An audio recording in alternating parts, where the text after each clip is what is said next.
प्रश्न ये है कि ये घटनाक्रम अगर हुआ और कुछ आशंकाएं पैदा हुई, तो गवर्नमेंट ऑफ द डे जो होती है, सरकार जो होती है, सरकार का क्या काम होता है? सरकार का काम एक सिर्फ कानून व्यवस्था लागू करना नहीं होता है। कानून व्यवस्था लागू करना भी होता है, कानून व्यवस्था, लेकिन कानून व्यवस्था को निष्पक्ष ढंग से लागू करना। जो कानून व्यवस्था की एजेंसियां ऐसा न लगे कि किसी एक समुदाय से दूसरे समुदाय के खिलाफ काम कर रही है, पहली चीज है। दूसरा काम जो सरकारों का होता है, अगर हम लोग इसे डेमोक्रेसी में समझें, और डेमोक्रेसी में जो अपेक्षा होती है सरकार से कि वो दो ऐसे समुदायों में जिनके हित टकरा रहे हैं या जिनकी भावनाएं टकरा रही हैं, उनके बीच बीच का रास्ता तलाशने की कोशिश करें, उनको बैठाएं, उनमें संवाद कायम करें। अ, सरकार उसमें एक एक ईमानदार मध्यस्थ की भूमिका निभाए। और अगर ये दो काम मणिपुर की सरकार, और जब वहाँ स्थिति बिगड़ती जा रही थी तो केंद्र सरकार ने किया होता, तो हालात काबू में आ सकते थे।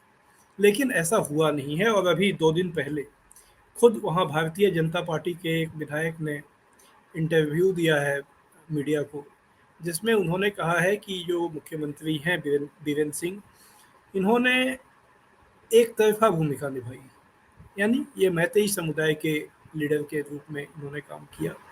यह भी घटना इसके बीच में हुई कि वहाँ वहाँ जो पुलिस के प्रमुख थे, जो कुकी समुदाय के थे, उनको हटा दिया गया। तो ये एक पूरी मैसेजिंग है कि जो सरकार है वो एक समुदाय, अब वो समुदाय हिंदू धर्म को मानने वाला है, कुकी जो समुदाय है वो ईसाई धर्म को मानने वाले हैं। तो इसमें जमीन जो एक इशू इसेंशियली जमीन का होता, आर्थिक हितों से जुड़ा हुआ होता, और जिसके बारे में अगर सरकार चाहती तो कुछ प्रावधान करके दोनों समुदायों के हितों को के बीच में एक तालमेल बना सकती थी। वहाँ ऐसा करने के बजाय ऐसा लगता है कि जो वहाँ की जो सत्ताधारी पार्टी है, उसने इस स्थिति को जो कम्युनल पोलराइजेशन करने का एक जरिया बनाने की कोशिश की।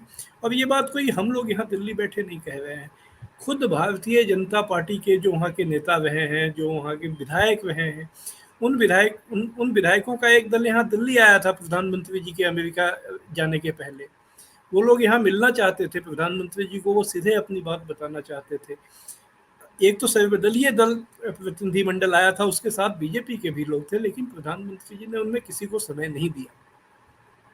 और तो यह बात जो सरकार की जो इसमें जिम्मेदारी बनती है, सरकार की जो भूमिका बनती है, वो है बहुत महत्वपूर्ण है, क्योंकि यह आम समझ है। और इस पर काफ़ी, आप तो जानते हैं शशिकांत जी, काफ़ी अध्ययन हुआ है, काफ़ी इसके ऊपर शोध पत्र लिखे गए हैं, किताबें लिखी गई हैं कि जो कम्युनल स्ट्राइफ होता है, अगर स्टेट और स्टेट की एजेंसियां ना चाहें तो दंगा हो सकता है, टकराव हो सकता है, लेकिन वो इस तरह से खिंचता हुआ नहीं रह सकता है।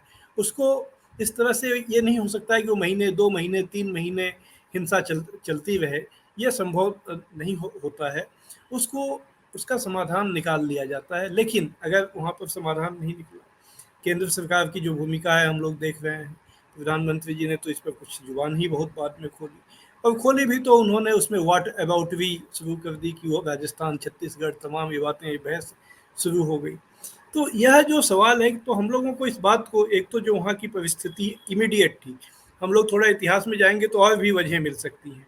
पिछले 20 साल, 25 साल, 30 साल में वहाँ किन संगठनों ने घुसपैठ की है, वहाँ पर किस तरह के एनजीओज का उसमें क्या रोल रहा है, जो फॉरेन फंडेड एनजीओज हैं, और वहाँ किस तरह से आइडेंटिटी, जो जो नस्लीय आइडेंटिटी है, जो आदिवासियों की जो ट्राइबल आइडेंटिटी है, उसके बीच में एक फ्रिक्शन पैदा करने में इन सारी चीज़ों की जो भूमिका रही है। और इस पर वहाँ के जानकार लोगों ने लिखा है, नंदिता अक्सर जी ने इस पर काफ़ी एक इनलाइटनिंग, एक नहीं एक मतलब कई पीसेस लिखे हैं, इंटरव्यूज दिए हैं। तो ये सारी चीज़ एक बड़ी गंभीर परिस्थिति वहाँ पर धीरे धीरे बन रही थी, और अब उसका विस्फोट हो गया है। और जब विस्फोट हो गया तो उस विस्फोट को कोई संभालने वाला नहीं है। तो ये मेरी तो कुल मिलाकर प्राथमिक दृष्टि में इसकी यही समझ बनती है।